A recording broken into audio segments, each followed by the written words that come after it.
This episode is brought to you by John Blake Sales Breakthrough Solutions, helping you to at least double the amount of leads that you get that convert into paying clients. Welcome to the Master Dealmaker's Secrets podcast. And now, here's sales growth strategist, John Blake.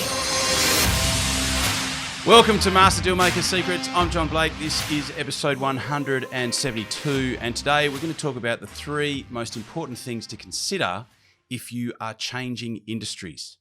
So this is such an important idea because there is so much changing in business at the moment, and often you can change industries and do incredibly well with the same skill set. A lot of people don't understand how transferable their skill sets are. So I think this is going to be a really good one for you today. But before we do that, if you have got leads that you want to convert that you've spoken to, you've sent them a quote or a proposal, you haven't converted them yet, I want you to head over to johnblakeaudio.com. What I've got there is a training that shows you how to double sales with your existing lead flow. So these are people that you've already spoken to that haven't committed yet, and they're probably sitting in your proposal presented column of your CRM. And often what a lot of people do is they try, one or two times and then they give up. This gives you a framework, exactly what to write in your emails, exactly what to say when you call, what to say if you get voicemail, exactly when to call and when to email over a 90-day period. If you implement what it is that you will learn in this training over at johnblakeaudio.com, you will see a significant shift in your sales. This is hidden money in your business. They are sales that are just sitting there waiting to be converted by someone, and it may as well be you, because I can tell you that your competitors are probably not doing it in the way that I am suggesting that you should do it. It's a 15-minute audio. What you'll also get is the exact word-for-word scripts that you can cut and paste in a PDF document. It's over at johnblakeaudio.com. Go grab it, put it into practice, let me know how you go with it. Okay, so changing industries. So this has come up. I've nearly done a podcast on this a couple of times. And why is that I have a friend who I've known for a long time. He actually was one of my team members when I ran a sunglass company. Years ago, I was working for another guy. This is when I was an employer. An employee. There's a difference.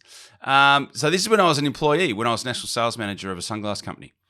And I had this guy working for me. He was great. He's really good at what he did a fantastic job. And he's gone on to run his own businesses, a couple of different businesses. And the surf market, which is where we were, the action sports market, has gone through some pretty big changes, some pretty big troughs. Had a bit of a resurgence during COVID, but it's a mature market, and it's not like it was when I was involved, which was in the late 80s and 90s. And I had this conversation with him, and we were talking, and I said to him, "Why don't you look at going into a different industry?" And he looked at me and he just, I just couldn't do it. I just don't think I could do it. I really don't feel like I could work in a different industry. This is all I've known. And I remember thinking, in fact, I remember saying to him, what you need to understand is that there's not that much difference from industry to industry. Yeah, sure, you might need to learn a different product skill set, but that's pretty straightforward. What you are going to discover is that you are dealing with humans, right? And you are going to be working in a company, and I was very, very frank with him. I said, look, people are just as disorganized regardless of which industry you go into. Business is not that different from industry to industry. And the reason that I know that is that when I first started this consulting business, I was niched. I was niched in the exact same industry. I was niched in the action sports industry. And for the first 5 years, they were the only clients that I dealt with. I dealt with surf shops, I dealt with surf wholesale businesses and importers. and then gradually started to go into different industries. So from there, we went into media. So I dealt with some print media companies, and then I dealt with we actually dealt with some newspapers, one of the biggest newspapers in Western Australia. We did some work in television, did some work with radio, did some work with cinema advertising. So we were sort of niched into that industry, and we had to learn a whole bunch of new things there. And then from there, we started working with telcos, and then we started working with financial planning companies. So, and then since then, we've gone from financial services to trades and construction, fitness professionals, learning and development.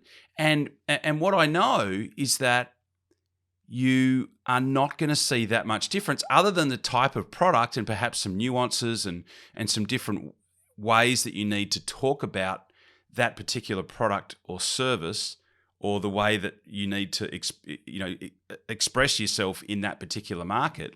Sometimes there are some nuances there, but outside of that, it's not that different.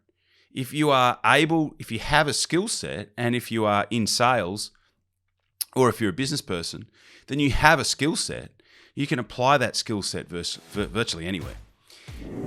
A lot of people who listen to the podcast want to know what we do over at Master Dealmaker Secrets. And effectively what we do is we work with sales professionals and business owners all over the world who are seeing massive increases in their top line sales revenue. So we help business owners and sales professionals to effectively focus on the three key drivers to growing sales revenue in your business. The first one is controlling the message that you send out into the marketplace so that potential clients see and hear and read what you do as an opportunity as opposed to your competitors.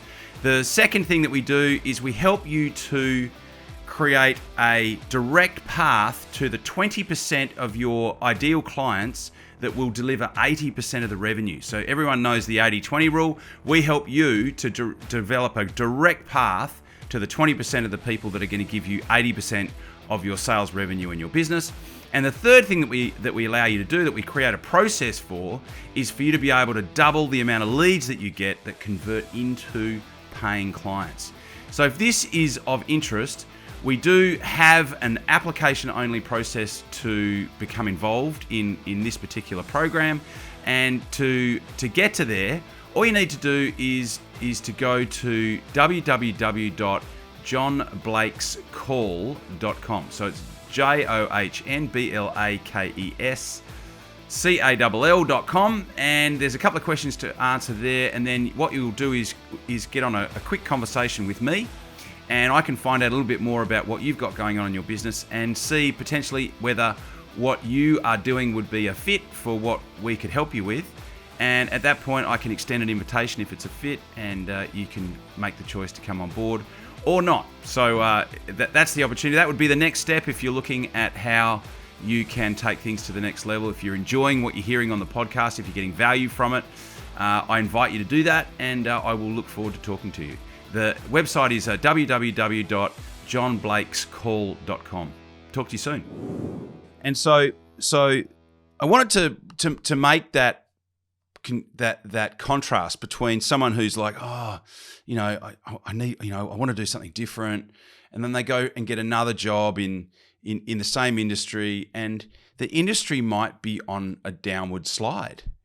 So for instance, the print media industry, we were heavily involved with a few years ago. They were desperately trying to cling on to their market share, and it was going backwards at a rate of knots. So the industry that you choose is really, really important. So what I'm going to move into now are the three most important things that you need to consider if you're going to change industries. And the number one consideration is the industry growing, right? So there was a famous bank robber called Willie Sutton, and he used to always rob banks, and then he would get caught and he would go to prison, and then they'd let him out, and then they would, and then he would pretty much go and rob another bank. And they interviewed him one day, and they said, "Why do you keep robbing banks?" And his answer was, "Because that's where the money is." So pick an industry that is growing, where there is healthy growth, and you don't have to look that far. Like do a Google search, do a Google Trends search. Look at who's advertising. Look at who's advertising for staff.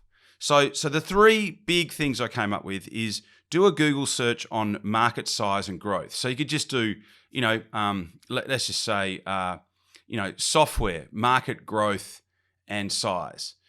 And then you might start to see all the different segments, and you could kind of make a call as to what type of software that you might want to move into. So, software is just one example of an industry that's growing. I know another industry that's growing a lot at the moment is security. So cybersecurity, selling cybersecurity products, and even physical, home security. That's a growing market at the moment. So do a Google search on the market size and growth. Look at the job boards and see if there's lots of people advertising for team members, and try and pick something that's future-proof. Because the other thing that a lot of people don't realize is that if you go into a market that's growing, if you go into a booming industry, you can be good at what you do. I'm sure you're good at what you do, but you can be okay or good at what you do. But if the market's growing, then you tend to, and the tides, the tides, lifting, you tend to look fantastic by default, because there's so much demand for what it is that you're selling.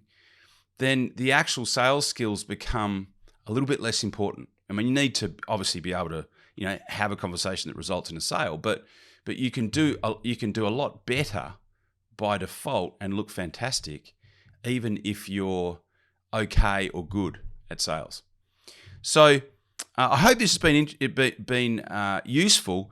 And like I said, if you're going to change industries, don't be scared. Like, have a look at a place that you might want to go. Have a look at your existing network, existing contacts, and make the shift. Go there. Go do something different. The actual learning of the product part is going to be a lot less of an issue than what you think it is, and the ability to deal with people is going to be 70-80% of the contributor to your success. So if you're looking at changing industries, don't be scared. Have a crack. Do your homework. Use the three things that I talked about, and I wish you all the best of luck. So I want to thank you again for listening. It's now a new year, 2023. I've got plenty more coming this year, so thank you so much for continuing to be a listener and for tuning in every other week when we release these. I've got plenty more coming, and again, thanks for listening, and I'll talk to you on the next podcast. Cheers. You've been listening to Master Dealmaker Secrets with John Blake. Subscribe to get more in-depth strategies and maximize your sales process with new episodes every other week. And double your inquiry to sale conversion with the lead flow you already have. Go to johnblakeaudio.com for his exclusive, free, no-fluff audio training and companion PDF guide.